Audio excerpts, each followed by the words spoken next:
Thank you, everybody, for taking the time to join me in today's live. We're going to be talking about Komodo X and autofocus. I get a lot of questions about autofocus and autofocus improvements versus Komodo, the OG Komodo, um, as compared to Komodo X.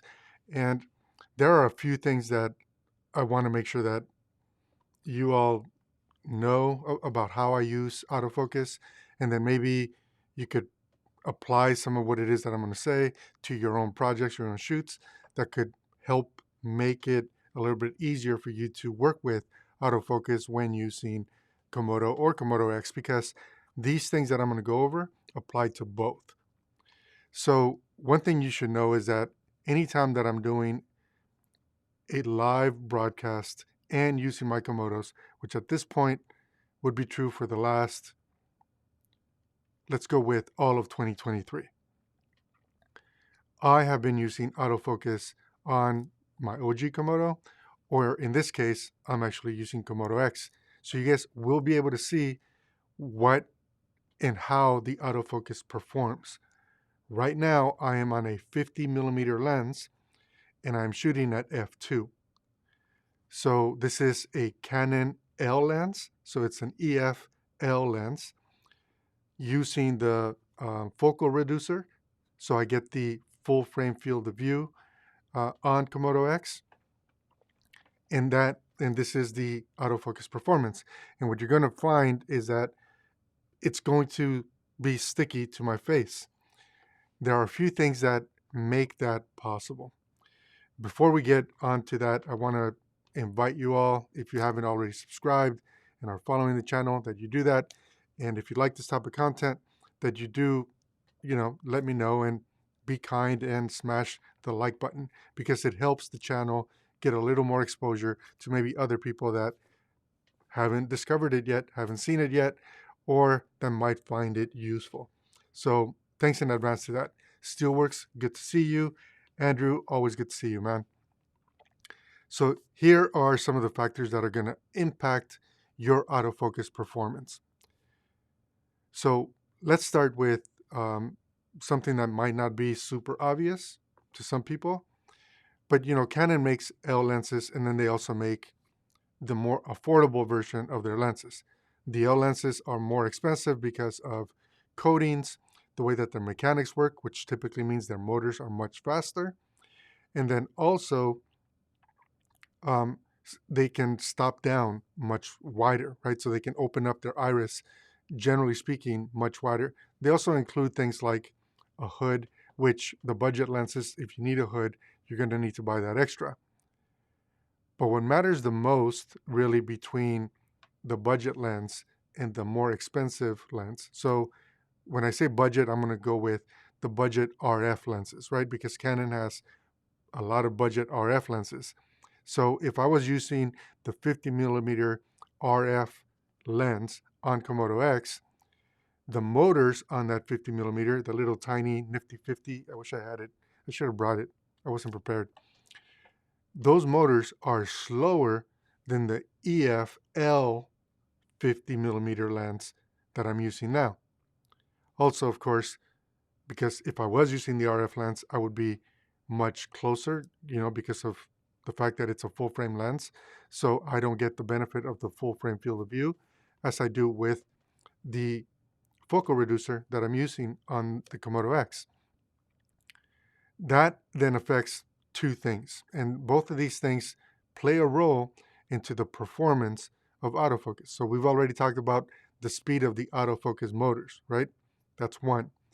The second thing that plays a role are the actual focus distance. So both the minimum focus distance and the maximum focus distance. In other words, where the lens begins to identify as infinity focus.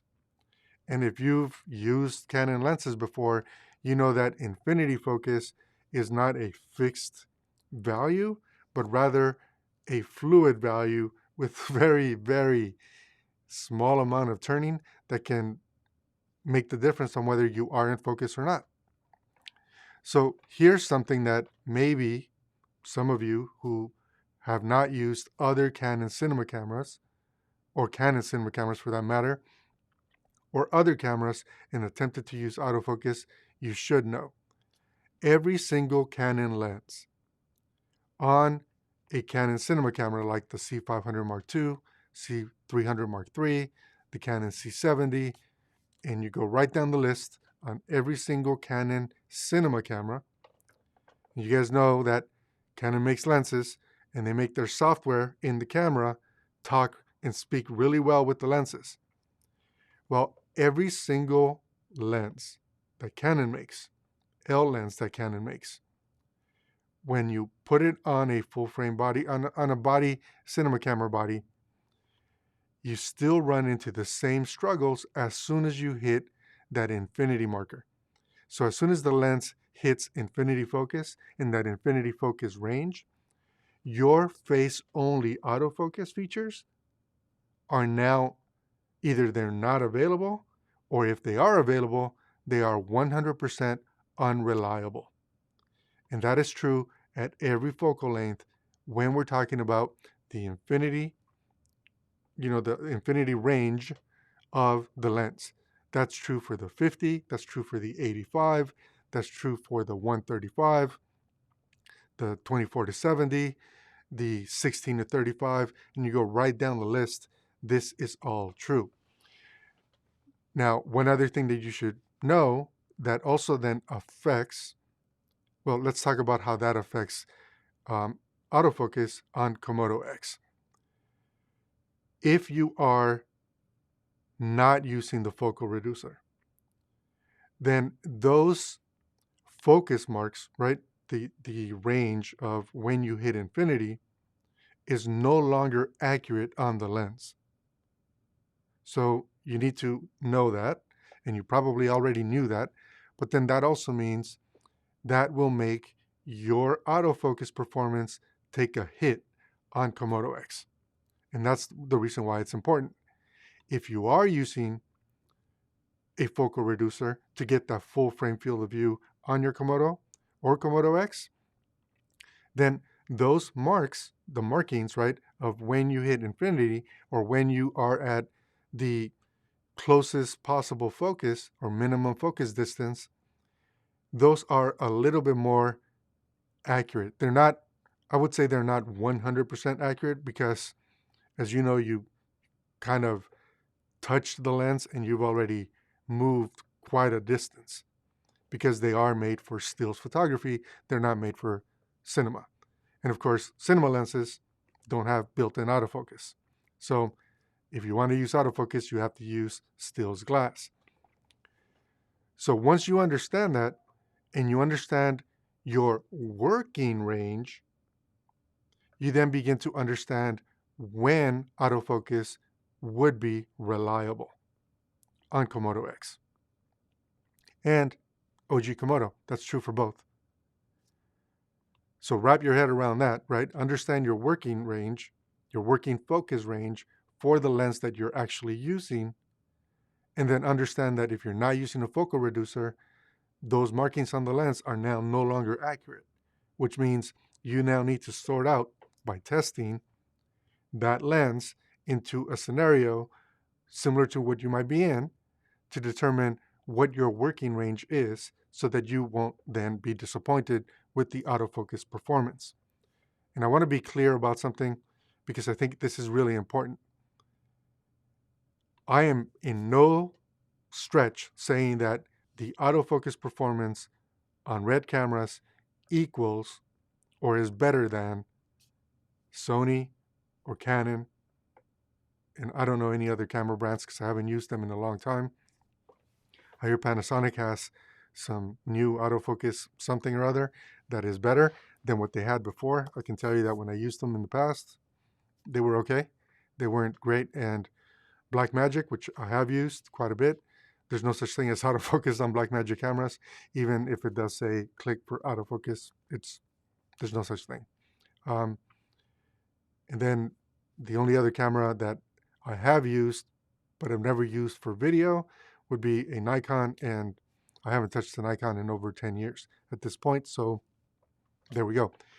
So take what it is that I'm saying with an understanding of my experience, I guess, so that you don't think I'm trying to say that the red autofocus system is going to be better than dual pixel autofocus on Canon or whatever Sony has or calls their version of autofocus today.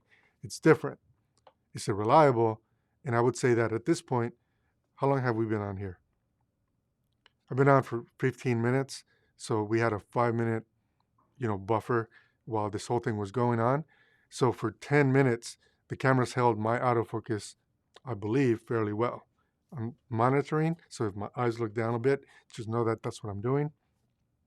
So it looks like my autofocus is following or keeping my head in focus.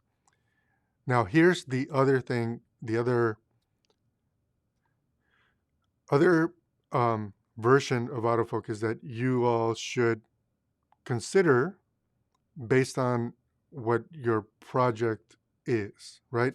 So I'm showing here face detect autofocus, which is my face is being detected and why it is that I stay in focus even if I, do this really weird thing. And I wish I could show you guys, but it absolutely is keeping me in focus, okay? The reason why that's happening is because I not only enabled autofocus and then enabled small spot continuous on the camera, but then I also launched the Red Control app, went into tools, and then turned on face autofocus. Face as in my face, not face, right? So face autofocus. The combination of the in-camera autofocus and the app or the smart feature enabled through your phone or tablet or laptop that you're able to do so that the camera gets information wirelessly from the processor on your phone or your tablet or your laptop and sends it over to the camera so that the lens keeps you in focus even when you're shooting shallow like I am right now at f2. That is going to bring up your level of autofocus success on Komodo and on Komodo X that much more. So we talked about the lenses.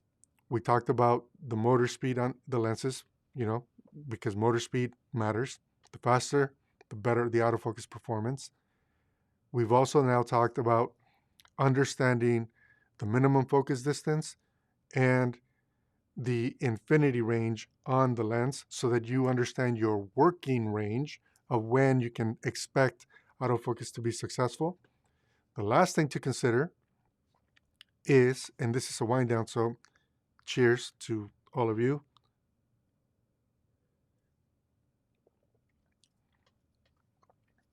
The last thing to consider is your lighting ratios. So for example, if my exposure on the key side here was exactly the same as the exposure of the background, then the autofocus is going to struggle. It's going to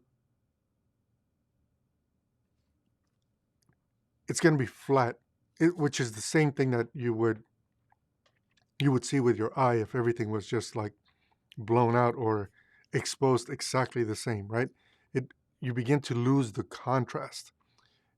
So if you understand or have the ability to control your light ratios or create contrast within your lighting ratios, then your autofocus experience on Komodo and Komodo X is going to be that much better.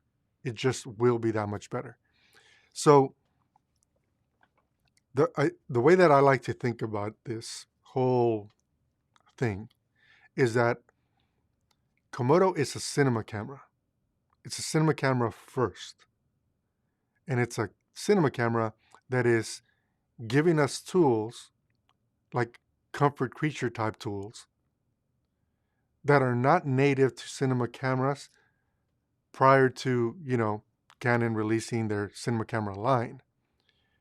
And while Canon cameras are very, very good, it has taken them many years to get to where they are today versus, hey, we're going to create a Canon C100, the original one, and we're going to call it a cinema camera. As much as I enjoyed working with that camera, I will tell you that the camera was, the image was awesome for the time, but I wouldn't say that it was anywhere near airy, right? Or red at the time. And those were the only two cinema cameras that I actually had ever seen before.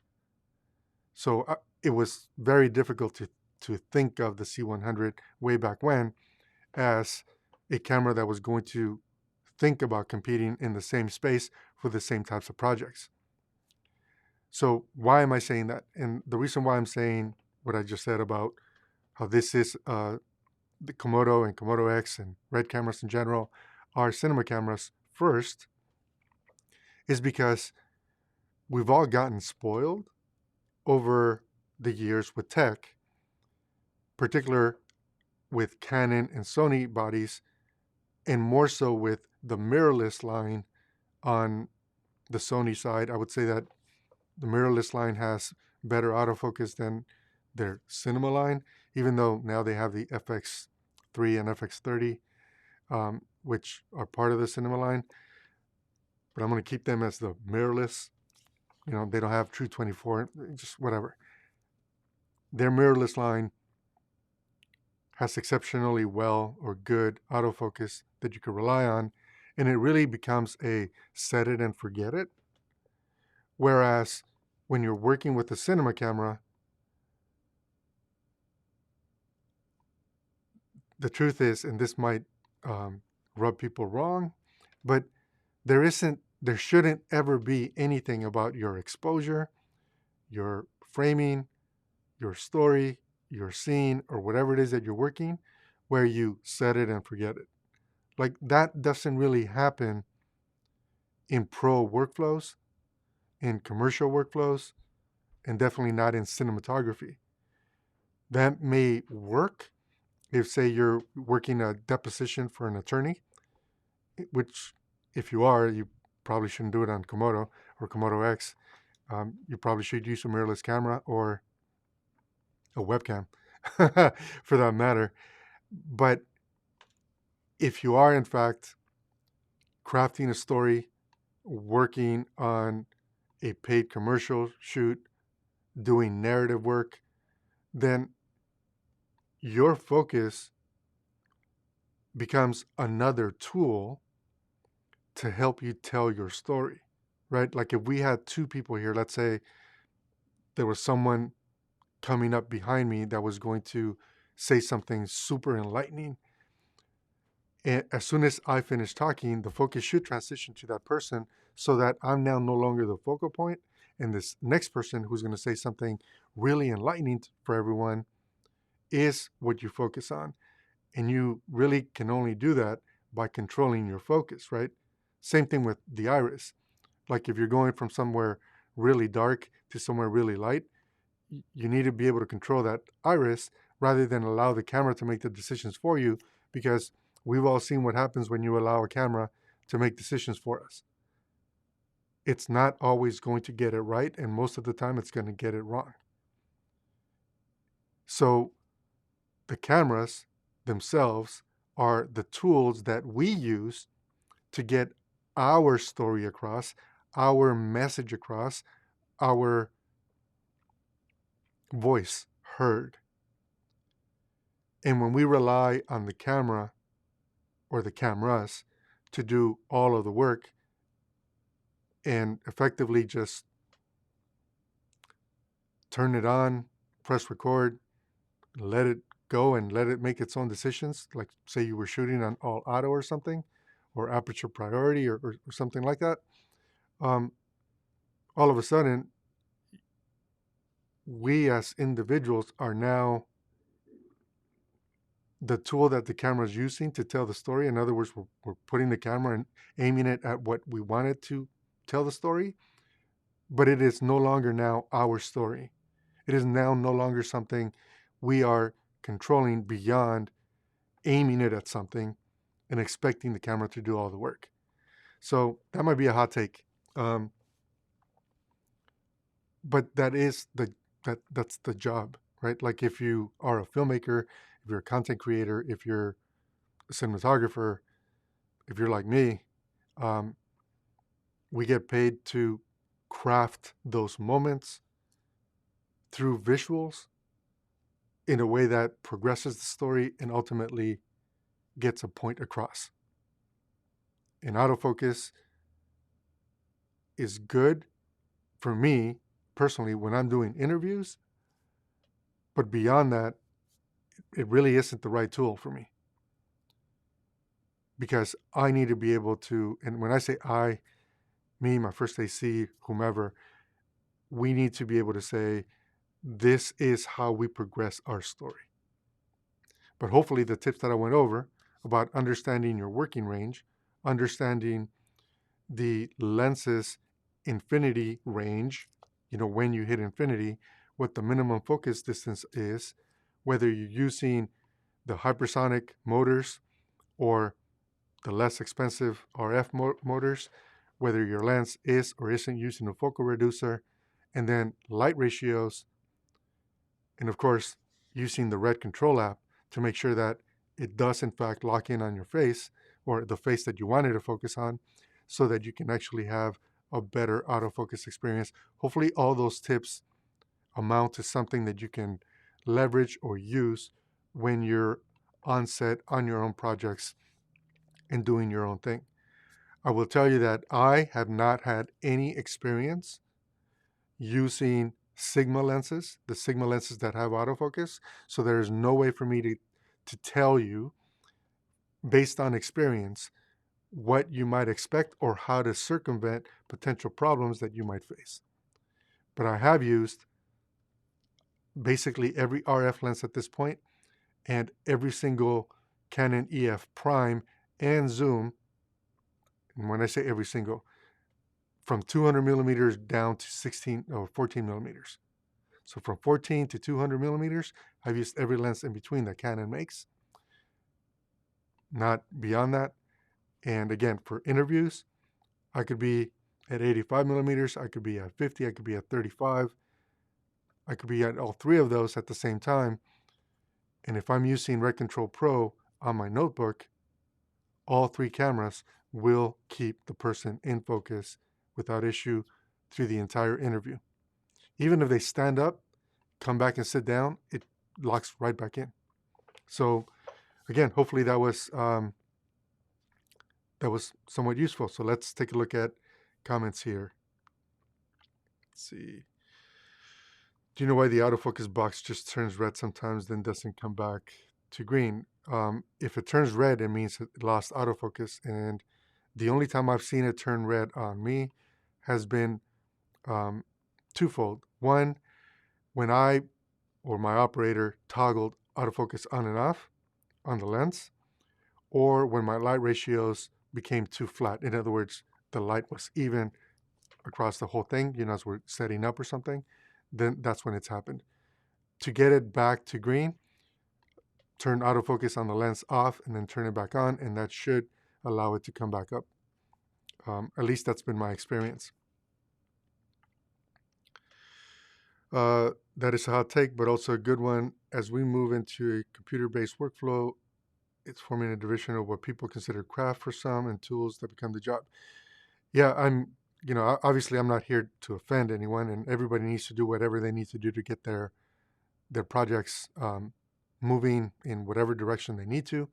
But if the camera's doing all the work, then effectively, I feel like the person holding the camera is the tool and not the camera. And I'm a firm believer of the camera is the tool because we pick the camera based on our needs. So hopefully that works. So I agree, Andrew. I totally agree. That's all I got. And the comments are kind of not there. We got a few people. Obviously, I didn't promote this live stream because I didn't know I was going to have it. But when I got another question about autofocus today on YouTube, I figured I would do sort of a answer everything to the best of my ability based on what it is that I've seen, so that next time someone has a question about autofocus, I can say, hey, watch from this minute to that minute, and it might help out with your question or your situation.